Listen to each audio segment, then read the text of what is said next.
So mga wakyard, dito po tayo ngayon sa ating mga pananim na ubas, no? Yan, oh. Ito, nagsimula, may mga bunga na po sila, oh. Yan. Ito pa, oh. Kita niyo po ba? So medyo marami-raming bunga ngayon, no? Yan. Yan, may mga bunga na yan, yan, no?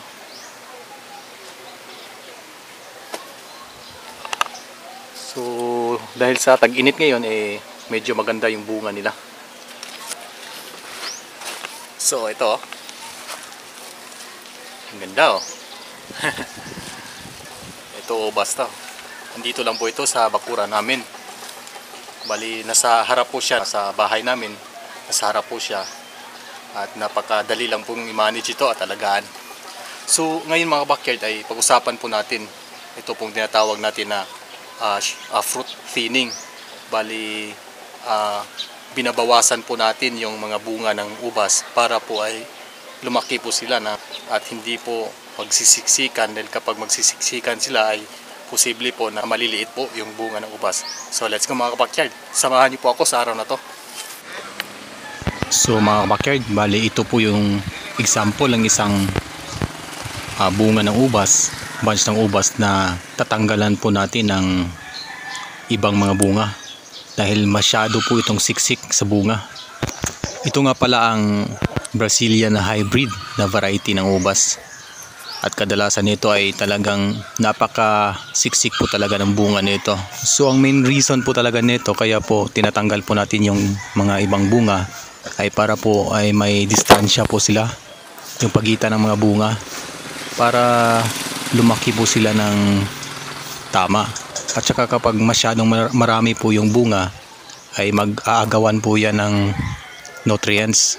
So posible pong mabansot po yung mga bunga ng ubas.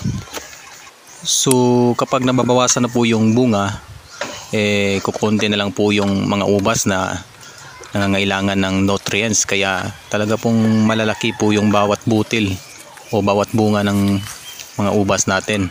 Kung napapansin niyo po dito sa video na to ay yung kinukuha ko po na bunga ay yun pong nasa ilalim, tsaka yun pong mga maliliit na bunga.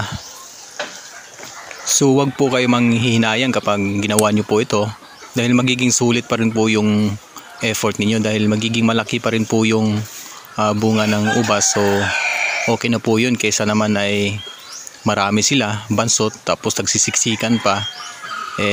Pangit po ang ganong klaseng ubas.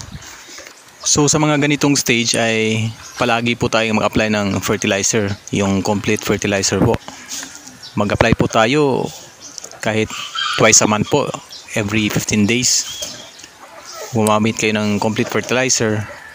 Tapos kapag 1 month before mag-harvest tayo ay maglagay na po tayo ng potash para po ay magiging matamis po yung bunga ng ubas natin. Maglagay na rin din po kayo ng mga organic na pataba tulad po ng mga cow manure, yung mga chicken manure. Maganda po yun.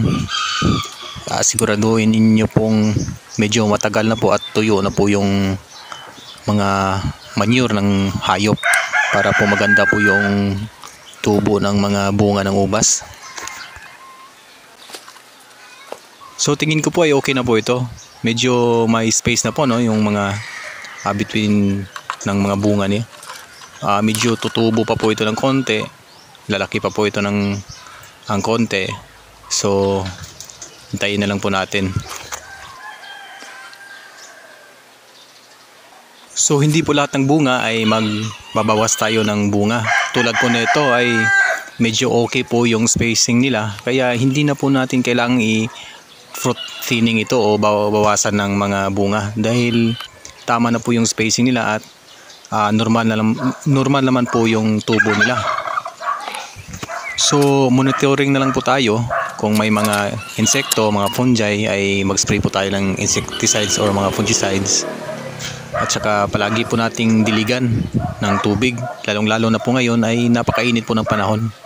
Tsaka ganun din ay maglagay pa rin po ng fertilizer every 15 days. So yung mga backyard, hanggang dito na po video natin. Sana po ay nagustuhan niyo pong video na to. Kung nagustuhan niyo pong video na to, paki-like, share, subscribe po. Maraming salamat po sa inyo. Paalam na muna.